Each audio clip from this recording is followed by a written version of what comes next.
O homem sempre foi muito hábil em criar grandes máquinas, super máquinas, e a Revolução Industrial acelerou isso ainda mais. Mas nós nos descuidamos da natureza. Cuidamos de fazer coisas e esquecemos de cuidar das coisas que já tínhamos por herança mesmo como grandes gerentes desse planeta. Viram como a natureza se recuperou rápido? Bastou um tempo de pausa para que a natureza exuberante retornasse. Vamos cuidar mais do nosso planeta, cuidar mais da nossa casa. TV Enem, com vocês.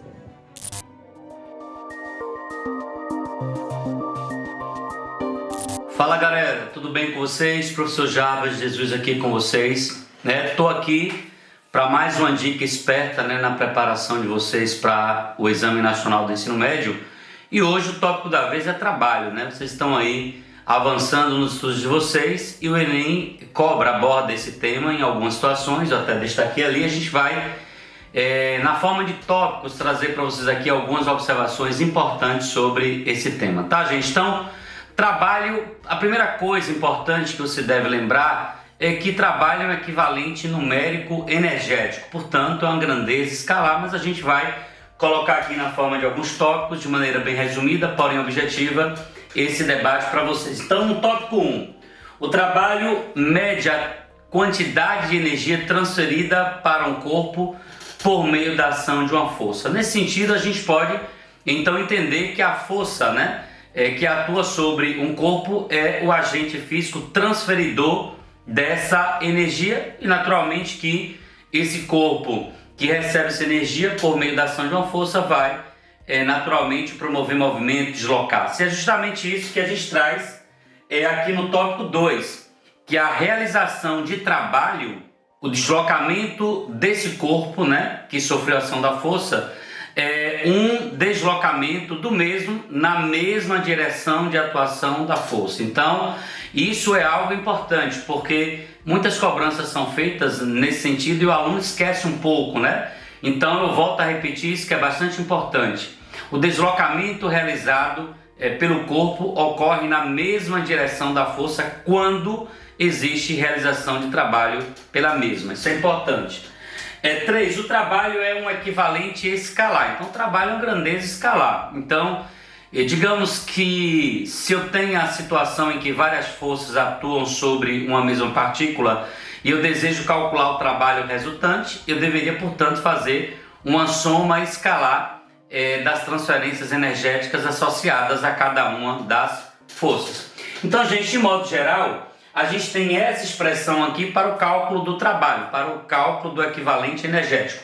Então, o trabalho é o módulo da força, o módulo de deslocamento vezes o cosseno ali do ângulo. Portanto, o trabalho é um produto escalar e esse produto escalar é uma grandeza, como o próprio nome já está dizendo, escalar pode ser positivo ou pode ser negativo, dependendo da situação e da angulação de aplicação.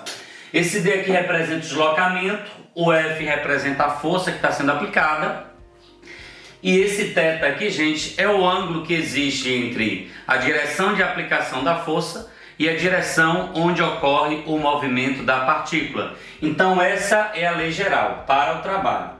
Um detalhe importante que a força ela é medida em newtons, o deslocamento ele é medido em metros e o produto newton vezes metro é uma unidade internacional que é o trabalho, o nome é joule e a gente representa pela letra J, tá? Então essa é a relação geral do trabalho. O que a gente vai fazer é pegar essa relação geral e aplicar em algumas situações bastante específicas, importantes para a sua preparação.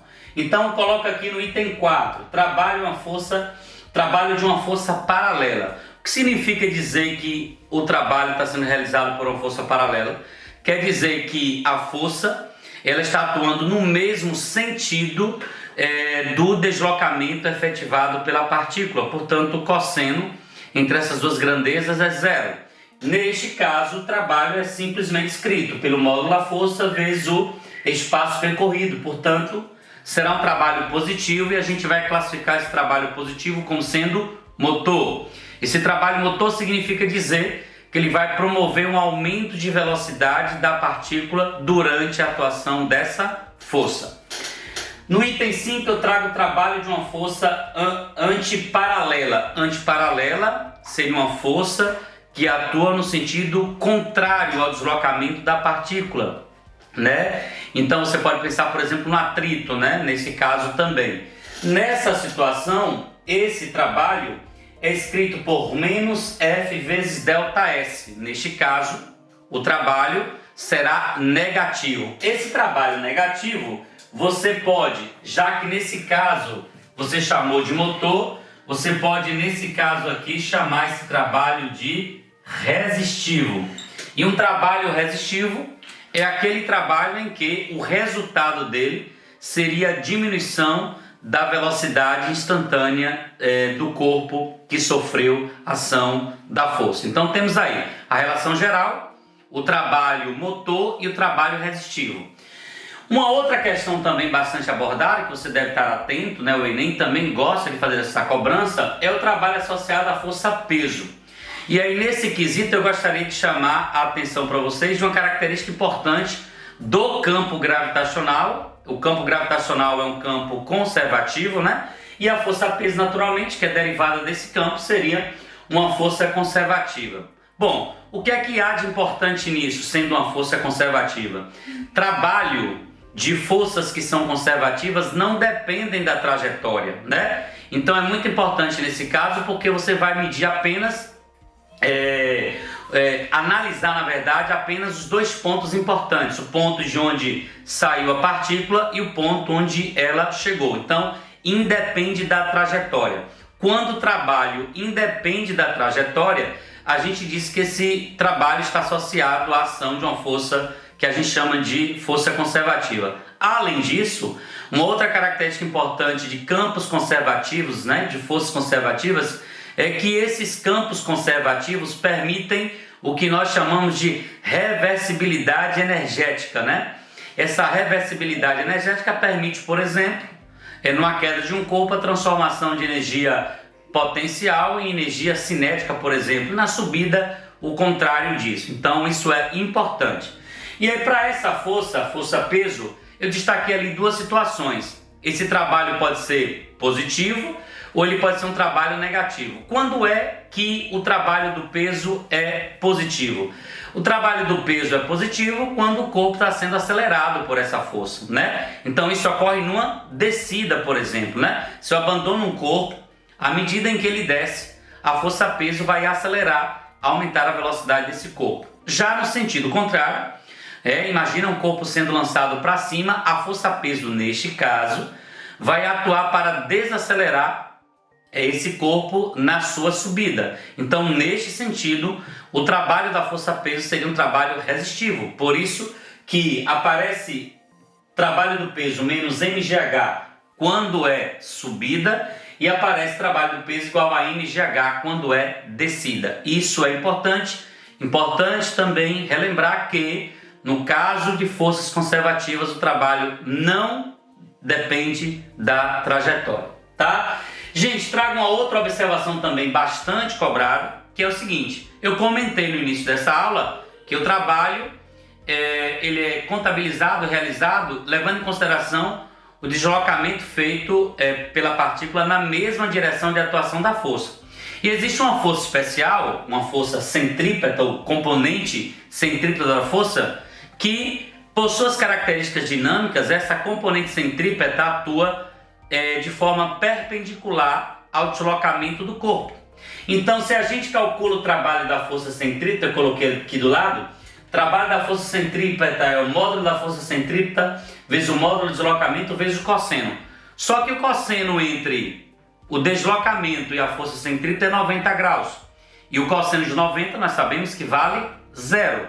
Portanto, o trabalho de força centrípeta é nulo, ou seja, qual a dica importante? A força centrípeta não vai produzir deslocamento na direção que ela atua.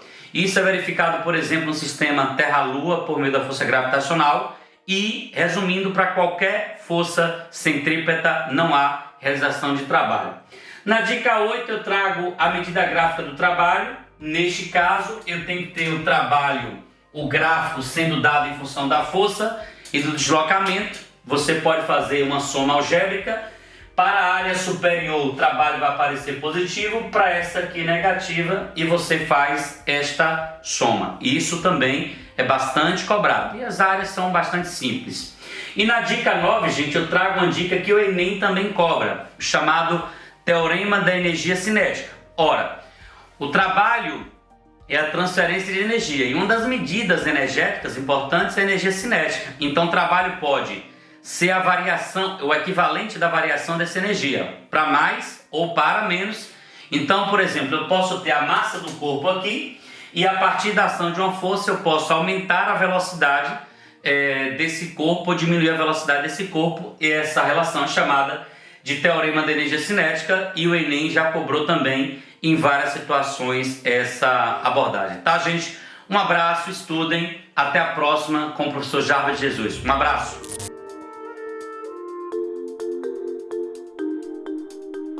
Olá, amigos e amigas. Hoje nós chegamos no assunto mais importante de literatura, que é o modernismo. Pelo menos no que se refere aos vestibulares. A escola literária mais focada é o modernismo, que começou em 1922 com a Semana de Arte Moderna. Mas é preciso a gente lembrar que o Brasil estava mergulhado ainda num grande conservadorismo estético no início do século XX. Então era preciso romper com esse passado, com essa arte conservadora. Imaginem que a moda ainda era o parnasianismo, no que se refere à literatura. Uma escola literária muito conservadora, muito elitista, e os jovens estavam muito inquietos com isso. Eles tentavam de todas as formas lutar para romper com essa arte do passado, com essa arte conservadora, mas não estavam conseguindo. Em 1917, a Anita Malfatti, voltando do exterior, ela trouxe uma novidade para o Brasil, que era a pintura expressionista. Ela fez a exposição dela, em 1917, e no dia seguinte o Monteiro Lobato escreveu um artigo no jornal falando mal do expressionismo, dizendo que aquilo era uma arte muito deturpada. E o Mário de Andrade, um jovem escritor, resolveu escrever um artigo rebatendo. Então criou-se uma polêmica no Brasil. Então, a partir de 1917, começou a discussão, as pessoas começaram a tomar conhecimento das vanguardas europeias, e um grupo de jovens começou a se reunir frequentemente numa livraria em São Paulo, a partir de 1921.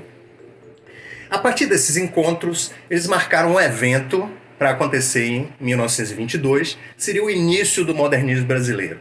Então tudo começou no Teatro Municipal de São Paulo, em 1922, com a Semana de Arte Moderna. Então era preciso romper com o passado. Para isso eles foram buscar no futurismo uma linguagem mais agressiva, aquele dinamismo futurista, aquela linguagem mais telegráfica, não é? Eles foram buscar o humor e a ironia do cubismo.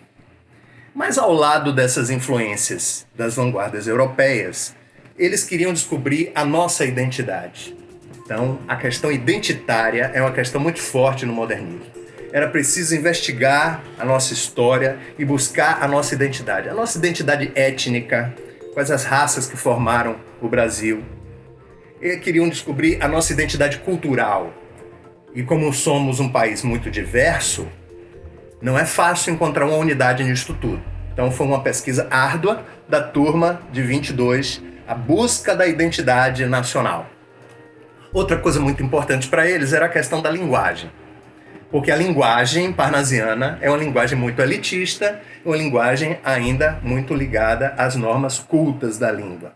Então eles queriam uma linguagem mais popular, eles queriam a linguagem do povo, eles queriam a língua viva, aquela língua da rua, da feira livre. Então eles incorporaram a linguagem popular, eles incorporaram uma linguagem muito coloquial, muito simples, eles incorporaram o falar do povo. As normas da oralidade no falar do povo começaram a usar como linguagem poética. Então, a busca da identidade nacional, a busca de uma linguagem mais simples, mais popular, a atualização da literatura em conformidade com as vanguardas europeias, sem imitá-las, é claro, fazendo uma literatura muito nossa. Segundo o Oswald de Andrade, uma literatura de exportação seria a literatura do modernismo, né? Outra coisa, era preciso atualizar o Brasil em relação ao progresso. As grandes cidades como Rio de Janeiro, São Paulo, já estavam se industrializando, né, a partir da Primeira Guerra Mundial, e era preciso atualizar na arte esse progresso que estava chegando na área técnica.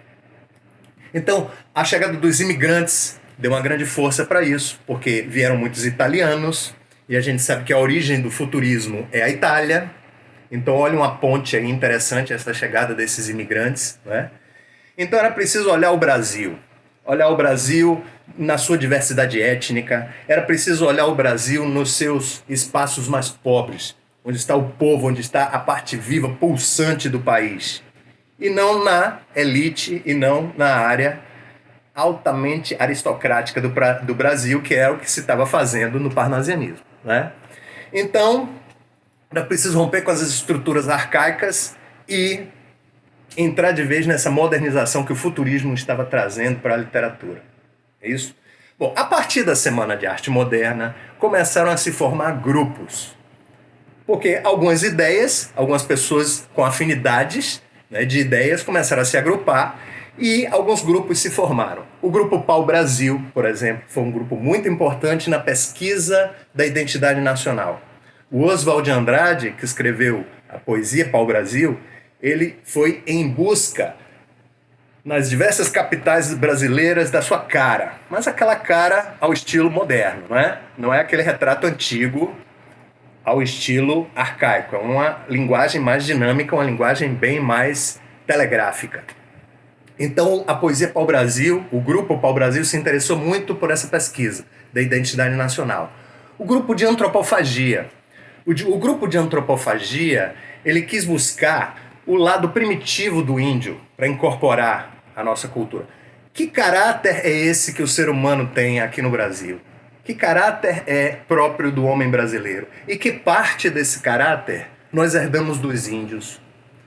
Um livro como Macunaíma, de Mário de Andrade, é um livro que vai em busca dessas origens. A origem étnica, a origem cultural, os traços de caráter do homem brasileiro. Então é um livro excelente para você se preparar para o vestibular, é Macunaíma, do Mário de Andrade, certo? E um outro grupo que se formou também foi o grupo da ANTA. O grupo também interessado na busca da identidade, também interessado numa visão crítica sobre o Brasil. E esses grupos começaram a dialogar. Esses grupos começaram a publicar revistas semanais ou quinzenais. E nessas revistas apareciam já textos, apareciam análises sobre a literatura moderna. E Oswald de Andrade foi o mais radical no que se refere à linguagem. Oswald de Andrade radicalizou, ele criou uma linguagem neológica, né? Se lembrem que neologismo é quando a gente inventa uma palavra nova. Linguagem neológica é você criar uma nova linguagem poética. Então, com novos símbolos metafóricos, com novos referenciais, uma poesia dinâmica, uma poesia viva. Então, a linguagem neológica do Oswald de Andrade. A pesquisa do folclore de Mário de Andrade. Mário de Andrade foi um grande pesquisador do folclore. No livro que eu citei há pouco, Macunaíma, você pode ver incorporação de lendas do folclore da Amazônia, por exemplo. Então o Mário de Andrade foi em busca do nosso folclore. O Mário de Andrade foi pesquisar a música popular brasileira para incorporar e entender melhor a nossa cultura, a cultura popular, aquela cultura que vem das classes mais pobres, porém mais vivas, mais é o sangue pulsante da nação. Então, busca da identidade nacional. Busca de uma linguagem mais popular, mais simples, que é o falar do povo. A busca das origens mais primitivas, mais selvagens do homem no índio, como o grupo de antropofagia fez, por exemplo. Então nós temos aí uma gama de interesses, todos voltados para Brasil. Tema central, modernismo de primeira fase, com certeza é Brasil, a sua cara, a sua linguagem, a sua diversidade, o seu colorido. Agora, é bom sempre lembrar que o modernismo não se manifestou só na literatura, se manifestou em várias formas de arte diferentes, na escultura, na pintura. A pintura assimilou elementos do cubismo, assimilou elementos do futurismo, mas nós tivemos a nossa própria cara na pintura brasileira também. Nós tivemos excelentes nomes como Tarsila do Amaral, Anita Malfatti. Então, meus amigos, procurem a arte moderna. Procurem dar uma olhadinha em alguns quadros, por exemplo, Abaporu. Abaporu já caiu mais de uma vez no vestibular. Procurem investigar o significado de Abaporu. Procurem Macunaíma, que é um excelente livro. E procurem a Poesia Pau-Brasil, do Oswald de Andrade.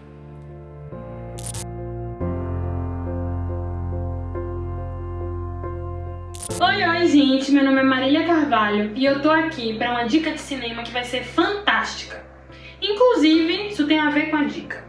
O nome do filme é Capitão Fantástico. Ele é de 2016 e conta a história de Ben, que decide viver com os filhos, os 6 filhos, no meio da floresta, completamente isolado da civilização, vivendo do que a natureza oferece, da caça. Treina até os menores filhos, os filhos mais novos, a lutar, a sobreviver, a manusear armas. E eles vivem isolados, assim, dessa forma zen, vamos dizer assim. Até que um acontecimento familiar faz tudo se modificar e eles precisam sair para um encontro com o resto da civilização e com o resto da família. Esse road movie, né, que é o filme de estrada, ele fala muito sobre como é conviver longe de todos esses padrões da civilização, do capitalismo. As crianças mais novas sabem dizer os direitos civis americanos na ponta da língua. Eu tenho certeza que a gente brasileiro não sabe assim de cabeça. Então, eles são muito treinados sobre questões filosóficas, teorias, mas quando se coloca na prática social, eles são completamente inocentes. É um filme muito interessante para a gente colocar no debate que coisas, às vezes, na teoria precisam ser analisadas e até criticadas antes de serem colocadas na prática e na sociedade. Eu, particularmente, fiquei me questionando muito sobre os extremos, tanto dos conservadores quanto dos progressistas. Então você não pode ser extremamente conservador, achar que certas coisas são até vulgares, mas também você não pode ser completamente liberto, porque você vive em sociedade, precisa entender como é que as coisas se articulam. Espero que seja uma boa dica e espero que saiam redações e críticas fantásticas para o seu Enem. Tchau, tchau!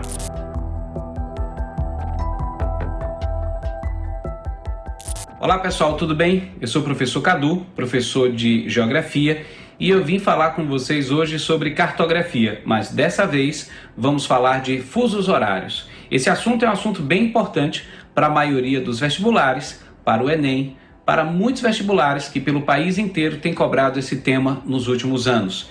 E é um assunto que ele precisa de um certo embasamento de alguns elementos de cartografia para que a gente possa compreendê-lo melhor.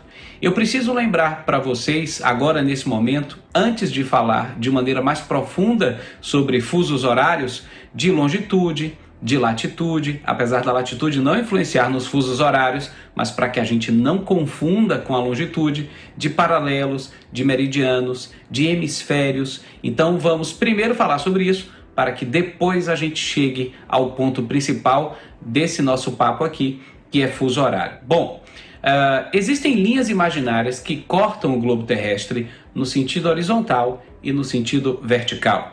Essas linhas imaginárias no sentido horizontal são chamadas de paralelos. Os paralelos servem como referência para medir a latitude.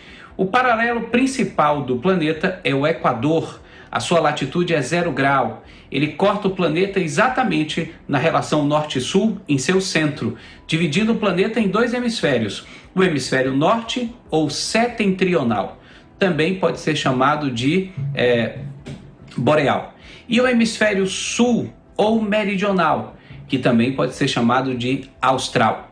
Lembrem que os paralelos são, na verdade, círculos. O Equador é um círculo que contorna todo o planeta. Ele mede 0 grau de latitude. À medida que esses círculos vão avançando em direção aos polos, eles vão diminuindo de tamanho. 1 grau, 2 graus, 3 graus, até que ele chega ao limite de 90 graus. Esse é o ponto que forma o Polo Norte. Então existe um limite de 90 graus de latitude para o norte, 90 graus de latitude para o sul. A latitude influencia, por exemplo, na formação das grandes regiões climáticas do planeta. Ela não influencia em fusos horários, mas sim na variação, por exemplo, de temperatura. Quanto maior a latitude, quanto mais próximo dos polos, tanto norte quanto sul, menor a temperatura. Quanto menor a latitude, ou seja, quanto mais próximo do Equador, maior a temperatura. Lembrem vocês que os paralelos, portanto, são círculos. A gente não pode esquecer disso. Já os meridianos, eles formam arcos. Os meridianos, eles vão cortar o planeta de polo a polo, dando volta também no planeta. Esses meridianos, eles vão variar 180 graus para leste, 180 graus para oeste. Lembre que uma volta completa 360 graus no globo terrestre. Então, esses paralelos, esses meridianos, eles têm como referência o meridiano principal, que é o meridiano de Greenwich. Esse meridiano foi tomado como referência após reuniões que definiram, por exemplo, a existência dos fusos horários. A primeira reunião aconteceu em Washington, nos Estados Unidos, definindo lá no século XIX justamente a divisão desses fusos horários, e isso foi ratificado em Londres, um bairro chamado Greenwich. Até hoje tem um observatório astronômico muito famoso, onde justamente a definição e a confirmação dos dados que definiram os fusos horários foi feito. Então, essa referência estabelece que, a partir de Greenwich, no sentido leste, você tem 180 graus, e no sentido oeste, mais 180. Lembrando que Greenwich está de um lado, e do outro, a linha de Greenwich vai ser a linha internacional da mudança de datas. Atenção para dicas importantes. De um grau para outro, na variação da longitude, a distância média é de 111 quilômetros na linha do Equador. Quando os fusos horários foram planejados para que se determinasse uma precisão nas horas de diferentes regiões do mundo, como por exemplo, nesse momento eu estou no fuso horário oficial do Brasil, de Brasília, que é menos 3 horas em relação a GMT. Que horas são nesse momento, por exemplo, no Japão? Entendendo que o Japão tem 9 horas a mais em relação a Greenwich, e que Brasília tem 3 horas a menos, essa diferença é de exatamente 12 horas. Então, para isso servem os fusos horários. Essa definição cria uma formalidade para que automaticamente, sem que eu precise ligar para alguém que está nessas localidades, eu possa saber qual é o horário de cada uma das cidades que existem no planeta, de cada uma das regiões que existem na Terra. Lembrando que é só na longitude que esses horários vão variar. E como eles foram definidos? Lembrem, um dia completo, uma rotação completa do planeta que vai definir a alternância entre dias e noites, dura aproximadamente 24 horas. 23 horas, 56 minutos e 4 segundos, mas isso é arredondado para 24 horas. Se o planeta tem 360 graus, a circunferência completa do planeta, uma volta completa, 360 graus dividido por 24 horas, que é o tempo de rotação, que gera alternância entre dias e noites, dá 15. 360 dividido por 24 dá 15. Então, isso leva a entender que a cada 15 graus de longitude, eu tenho a variação de 1 hora, ok? Então, os fusos têm essa distância de longitude, a cada 15 graus um fuso. Outra dica importante: para leste, as horas aumentam, para oeste, as horas diminuem. Isso é uma relação justamente direta ao movimento de rotação do planeta, que é no sentido oeste-leste. Isso faz com que, como referência, a partir dos pontos cardeais, observamos que o Sol nasce no leste. Então, outra dica importante sobre fuso horário, para que você fique bem ligado, é justamente a questão dos fusos horários no Brasil. O Brasil tem oficialmente hoje 4 fusos horários. Primeiro, fusos horários vão começar do leste para o oeste, das ilhas, as ilhas oceânicas, que tomam como referência, por exemplo, Fernando de Noronha. Está no fuso horário menos 2 GMT, o que é que significa que essa região tem 2 horas a menos em relação a Londres, onde é a referência das horas no planeta. O fuso horário oficial, em que boa parte do território brasileiro está inserido, as grandes capitais, as principais pelo menos, é o fuso menos 3 GMT, que é o de Brasília, né? Se Brasília, por exemplo, estiver seguindo o horário de verão e numa cidade como em Salvador não estiver seguindo o horário de verão, a gente sente essa diferença de hora, inclusive sobre, por exemplo, abertura e fechamento dos portões das escolas que aplicam o Enem, né? Então isso por causa dessa diferença. Outro fuso horário importante, o menos 4, que pega parte da Amazônia.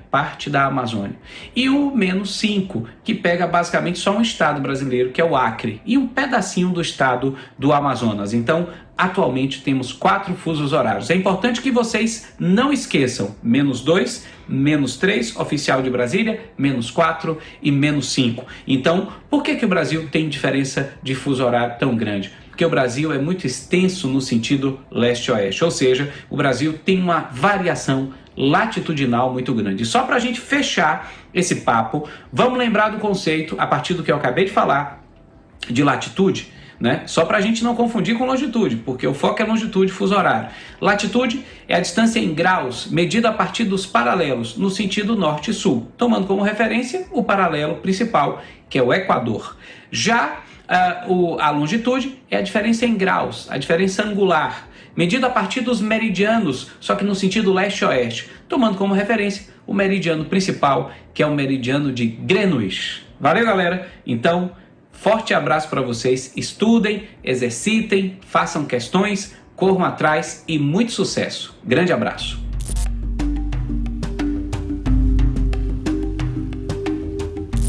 Olá, galera bonita! Saudações! Aqui quem fala é o seu professor Paulo Rossi de Biologia. Hoje nós vamos estudar um conteúdo que é muito frequente, que tem uma grande quantidade de questões a cada prova do Enem: ecologia. Vou focar nosso estudo em 3 pilares desse ramo do conhecimento biológico que estuda os ecossistemas. Eco, casa, logia, estudo. Vamos estudar os ecossistemas. Vamos trabalhar 3 pilares da transmissão de energia ao longo dos seres vivos. Vamos falar, então, da cadeia alimentar, pirâmides ecológicas. Ora, o que é uma cadeia alimentar? É uma transmissão unidirecional de matéria e energia através dos seres vivos. Ora, se analisarmos o cenário planetário em que nós estamos inseridos aqui na Terra, nós temos, então, 3 categorias de ser vivo muito bem distribuídos: os produtores, os consumidores e os decompositores. Chamamos de produtores aqueles que produzem seu próprio alimento, ou via quimiossíntese, ou via fotossíntese. Os seres fotoautotróficos, como algas, plantas, ocupam a base da cadeia alimentar porque são eles que inserem no ecossistema a matéria e a energia que vão gerar a sustentação dos demais seres vivos. Os consumidores são os seres vivos heterotróficos, que não conseguem produzir seu próprio alimento. Eles necessitam ingerir outro ser vivo para poder manter-se vivo. E os decompositores são os seres como fungos, bactérias, que devolvem ao ambiente, devolvem ao ecossistema o que foi sendo monitorado, sendo construído com os demais seres vivos. Então, a cadeia alimentar significa a propagação de matéria e energia desde sua produção até a sua decomposição. Então, podemos chamar de produtor os seres vegetais, os seres chamados de plantas e as algas, que produzem seu próprio alimento. A partir deles, nós temos, então, o consumo desse ser vivo pelo consumidor primário, também chamado de herbívoro. O consumidor primário é alimento para o consumidor secundário, que é o carnívoro número 1 na cadeia alimentar. O consumidor secundário, ele é alimento para o consumidor terciário, que é o carnívoro número 2 nessa construção. Então, um exemplo clássico de cadeia alimentar: capim, coelho, cobra, coruja. Nesse quebra-cabeça, o capim ocupa a posição de produtor, base da cadeia. O coelho come o capim é alimento para o coelho é alimento para a cobra é alimento para a coruja ou para o gavião. Nessa construção de cadeia alimentar, nós temos essa linearidade da transmissão de matéria e energia. Mas, professor, no ecossistema existem comunidades, ou seja, a união de várias populações, indivíduos de espécie diferente estão se relacionando. Perfeito. Por isso que chamamos de teia alimentar a formação de uma rede, um conjunto de cadeias alimentares que estão interligadas e interdependentes. Então, cadeia é a transmissão de matéria e energia entre um produtor, um consumidor primário, um secundário e um terciário, um quaternário. Já a teia alimentar dá a oportunidade dos seres vivos poderem ocupar níveis tróficos diferentes. O que tem o maior nível de energia são os produtores. Então, planta, alga, cianobactérias são primeiro nível trófico. O ser vivo que se alimenta da planta, consumidor primário, é o segundo nível trófico, o segundo nível de energia. O consumidor secundário, que se alimenta do consumidor primário, é o terceiro nível trófico. O consumidor terciário, que se alimenta do consumidor secundário, é o quarto nível trófico. Essa energia vai sendo processada e distribuída ao longo da cadeia alimentar de forma decrescente, porque uma parte da energia que é absorvida, os seres vivos vão utilizar para viver.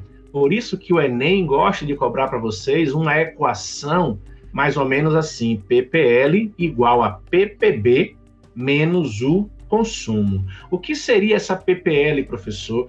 Produtividade primária líquida. O que seria a PPB? Produtividade primária bruta. É o que a planta produz pela fotossíntese. O que a planta produz como um ser autotrófico, menos o que ela consome para viver, que é o consumo, vai ser a PPL. E é essa PPL que é transmitida ao consumidor primário. É essa PPL que vai sustentar a cadeia alimentar. Então, recapitulando, cadeia alimentar é a transmissão unidirecional de matéria e energia, enquanto que a teia alimentar é um conjunto de cadeias alimentares que estão interligadas e estão interdependentes. Você pode encontrar algum autor falando que essa teia alimentar é um exemplo de comunidade, porque você tem várias populações distintas, uma interferindo na outra, uma dependendo da outra para a sua vivência. E analisando uma cadeia alimentar, isso já caiu na prova do Enem e pode voltar a constar nessa prova agora, é que a cadeia alimentar, infelizmente, ela pode transmitir, além de matéria e energia, ela pode transmitir poluentes.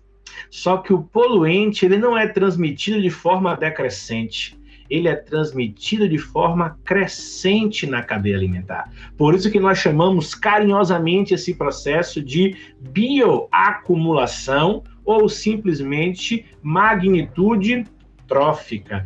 É quando um poluente vai se acumulando ao longo da cadeia alimentar, sendo mínimo a sua concentração no produtor.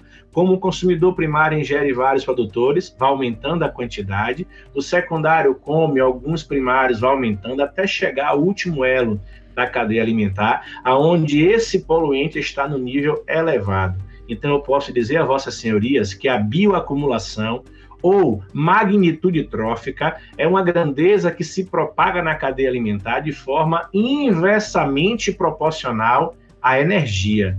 Quanto maior o nível de energia, menor o nível de poluente.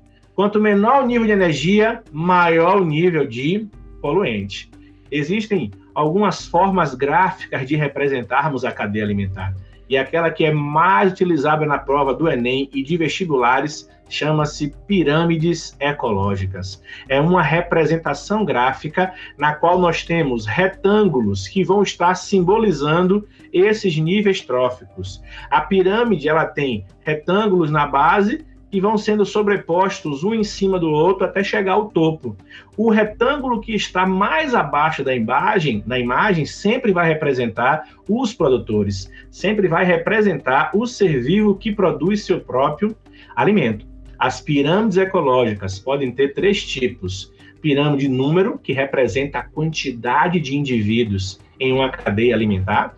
A pirâmide de biomassa ou pirâmide de massa, que representa a propagação de biomassa nessa cadeia alimentar. Ou a pirâmide de energia, que é aquela que representa a propagação energética ao longo dos níveis tróficos. Quero salientar a vocês que a pirâmide ecológica, ela pode ter 3 formas de representação. Ela pode ser representada de forma normal, quando a base é larga e o topo é estreito. Exemplo, vamos lá para uma pirâmide de número. Capim, coelho, cobra, coruja. Aquele exemplo que eu dei de cadeia alimentar. Existe no ambiente ecológico muito mais capim do que coelho, muito mais coelho do que cobra, muito mais cobra do que coruja. Esse formato decrescente forma uma pirâmide chamada de normal. Essa pirâmide normal pode representar a massa, a numeração de indivíduos e a energia. A pirâmide de energia só pode ser representada de forma normal, porque somente o produtor é capaz de inserir energia dentro do ecossistema. A pirâmide de número, a pirâmide de massa, elas podem ser quantificadas de forma invertida.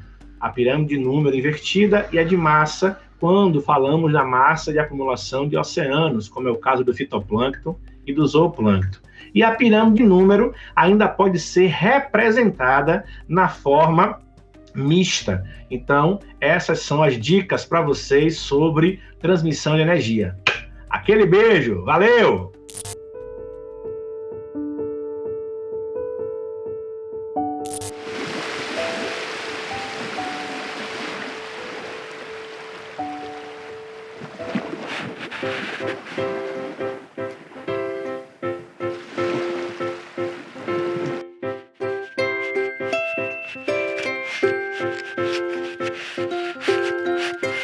Quando você me deixou aqui, eu era tão novinha, acabei enterrada na areia, mas nem demorou muito. Um dia, acho que foi o vento ou as ondas, sei lá, acabei saindo da areia. Ai, que linda essa praia, tudo é tão deslumbrante. Foi rapidinho também para eu chegar até o mar.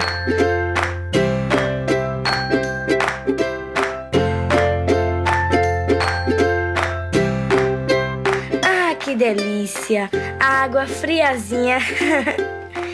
Eu sei que fiquei um bom tempo por aqui.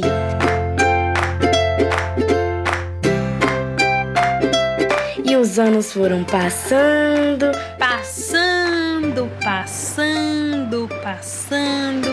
E conheci muita coisa e muito bicho legal. Eu fui me sentindo quase como parte da paisagem. Eu não vou negar que eu comecei a gostar de viver por aqui, sendo levada pelo ritmo das marés.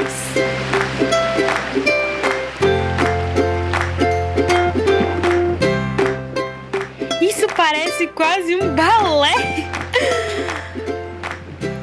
O balé das águas ou seria o balé das algas?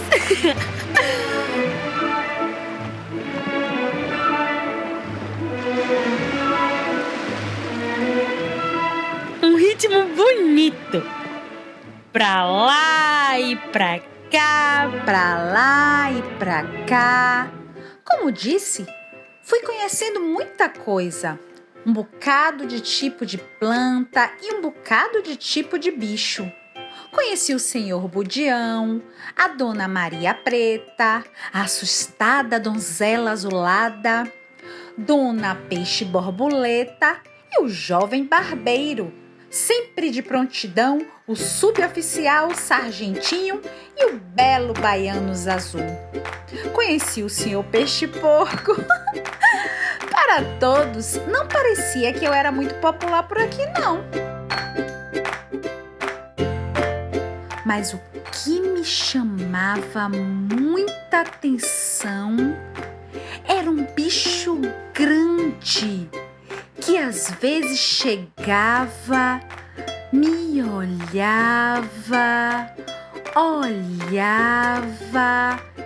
olhava e ia embora. E o tempo foi passando e eu ficando. Eu sei que ainda estarei por aqui por muito tempo. Tem gente que diz que posso sobreviver por 100, 150, até 200 anos. 300 ou mais, dizem alguns. Antes de acabar a minha história, deixa eu aparecer também. Ora. Suspense. Não reparem na minha aparência, é que já estou um pouco velhinha. Olha eu aqui. E se não fosse você que me deixou na praia quando eu era bem novinha, eu não estaria aqui, fazendo parte da paisagem até hoje.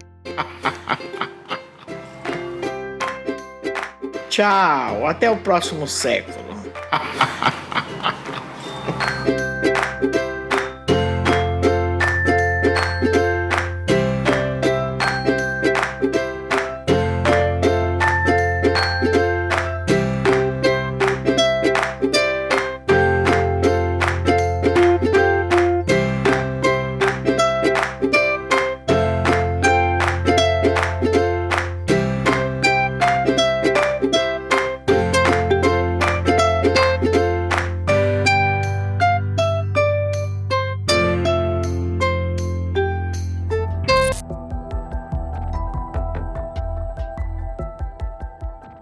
Olá, eu sou Carol Silveira, professora de redação, e a nossa aula de hoje é sobre proposta de intervenção e direitos humanos.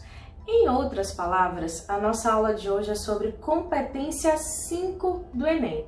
Isso mesmo, a última competência que é utilizada pelos seus corretores para avaliar o seu texto. Assim como as outras competências, a competência de número 5 vale 200 pontos. É uma competência que, na verdade, muitas pessoas acham que só serve para avaliar a proposta de intervenção, mas é preciso também lembrar que ela contempla o respeito aos direitos humanos. Então, eu quero falar sobre essas duas coisas separadamente. Primeiro, quero falar sobre proposta de intervenção. O que seria isso? Bom, primeira coisa que você precisa lembrar é que, na verdade, quando você tem um tema a ser desenvolvido, que se trata de um problema social, todos os temas que vierem no Enem serão temas relacionados a problemas sociais, questões sociais. Todos esses problemas, eles nos fazem pensar em uma possível solução. Carol, por que você está colocando entre aspas e falando com muito cuidado sobre isso? Bom, eu falo com muito cuidado sobre isso porque essa palavra solução é uma expressão que a gente não deve utilizar em redação de forma alguma. Primeiro que quando a gente fala solução para o problema, a gente está falando uma coisa muito radical, muito generalizada e até mesmo muito ingênua, como se num texto dissertativo argumentativo de 30 linhas, nós, escritores, fôssemos capazes de resolver os problemas sociais. E na verdade não é isso. O Enem exige de você uma proposta de intervenção porque, na verdade, o seu corretor não cria uma expectativa de que você vai resolver o problema. Em outras palavras, eu quero que você evite, quando for escrever a sua conclusão, expressões desse tipo. Acabar com o problema, acabar de vez com o problema, terminar de uma vez por todas, combater. Cuidado com esse tipo de expressão, porque parece radical que você vai realmente sanar o problema. E não é verdade. O que é que o Enem cria de expectativa para a sua proposta de intervenção? Que você minimize o problema. Então, as expressões corretas a serem utilizadas são minimizar, reduzir, diminuir, mitigar, ou seja, expressões que visem reduzir a problemática dentro da sociedade e, de maneira muito específica, você vai precisar dizer como isso vai ser feito. Quando eu digo isso, eu já estou eliminando uma série de coisas que muito provavelmente você já usou em algum momento na sua redação, na sua conclusão, e que não são aceitas como propostas. Então, vamos lá. O que é uma proposta de intervenção? É você dizer algo que precisa ser feito para amenizar esse problema. Mas esse algo não pode vir do nada. Então, o primeiro elemento que você precisa utilizar é o agente.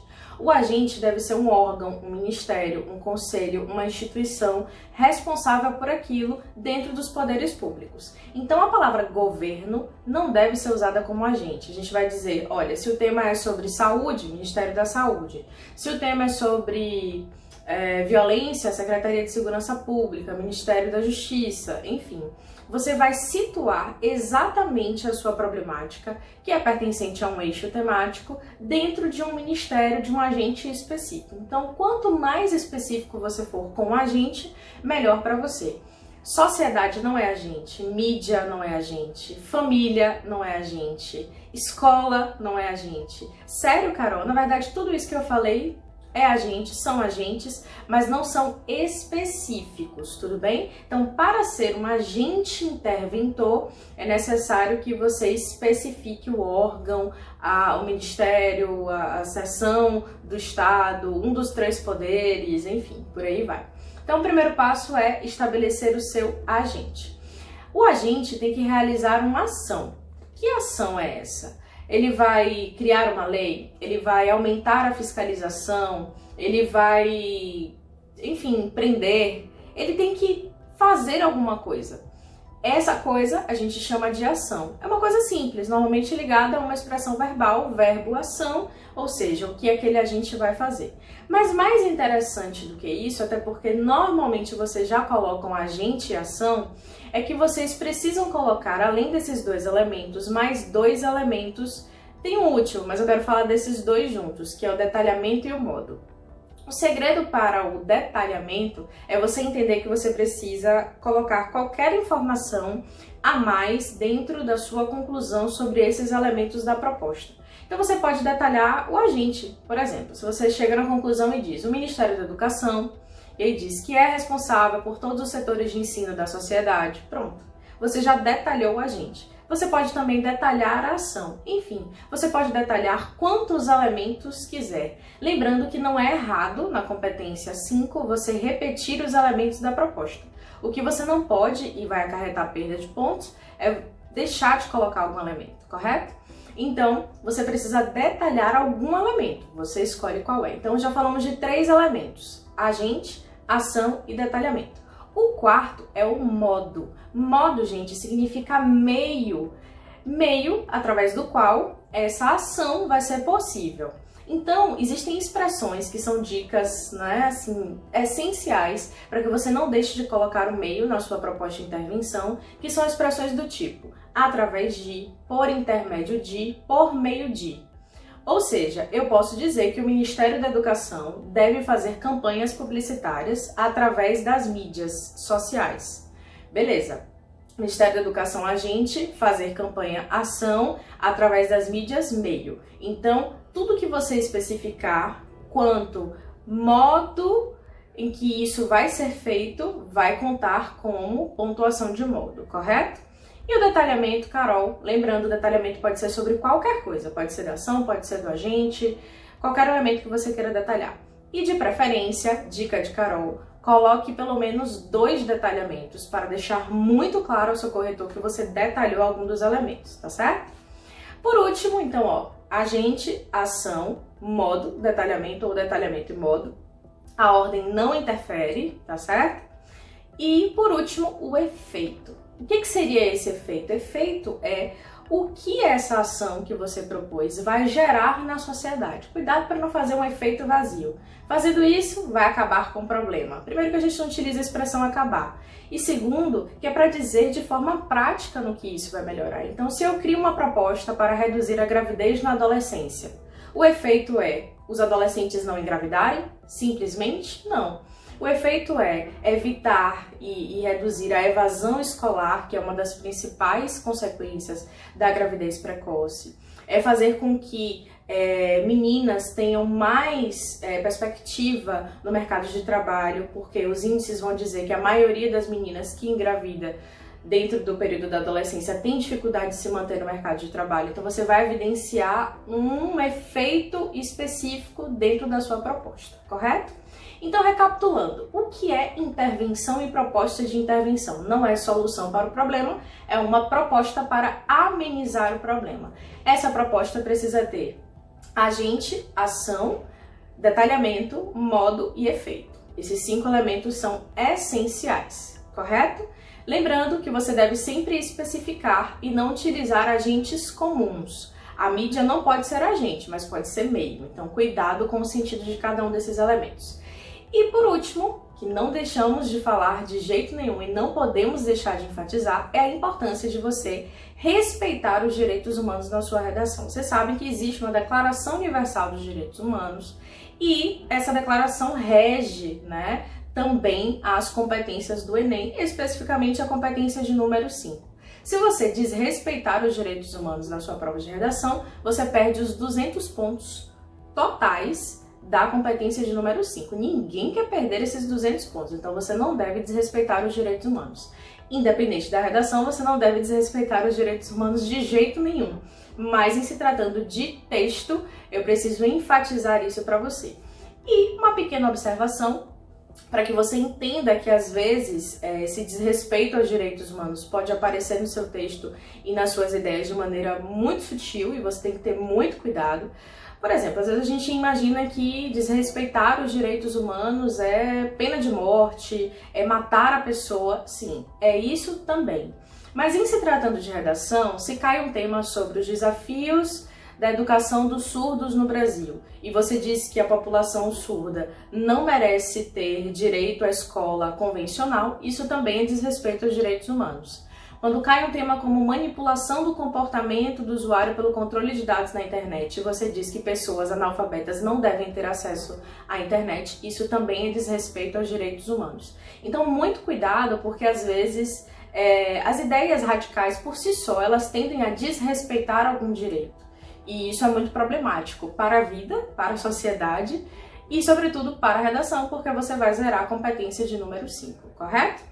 E por último, que eu não posso deixar de comentar, que é o que normalmente as pessoas mais me perguntam quando o assunto é direitos humanos e proposta de intervenção, eu preciso citar os direitos humanos na minha redação? Não, você só precisa citar se você quiser, se for o seu repertório sociocultural. Se não for, você só precisa respeitar os direitos humanos, você não é obrigado a mencionar esses direitos humanos, beleza? Então, faça direitinho a sua proposta de intervenção que respeite os direitos humanos na sua conclusão, sempre lembrando dos 5 elementos. Eu espero ter te ajudado e até a próxima aula. Olá! Que aulas maravilhosas, né? Mas vocês viram que teve uma novidade hoje. A gente colocou um curta-metragem. Eu queria aproveitar para dizer 2 coisas. Primeiro, todos os realizadores de audiovisual do Brasil, da Bahia, do Nordeste, do Sudeste, do Sul, que quiserem também ceder os direitos para que a gente possa exibir seus curta-metragens com um significado educativo, formativo, podem mandar para a gente. É só procurar o Escritório do Pensamento lá nas redes sociais e mandar para a gente. A outra coisa que é muito interessante é que quando o nosso montador viu pela primeira vez o curta-metragem Minha Praia, ele fez uma observação bem coerente. Poxa, vocês deviam ter colocado no final, esta latinha foi jogada no lixo após a filmagem. Eu disse a ele que a gente não podia fazer isso, que estava certo, que lixo é para ir para o lixo, mas essa latinha, essa não. Essa vai ficar guardada. Vamos cuidar da natureza.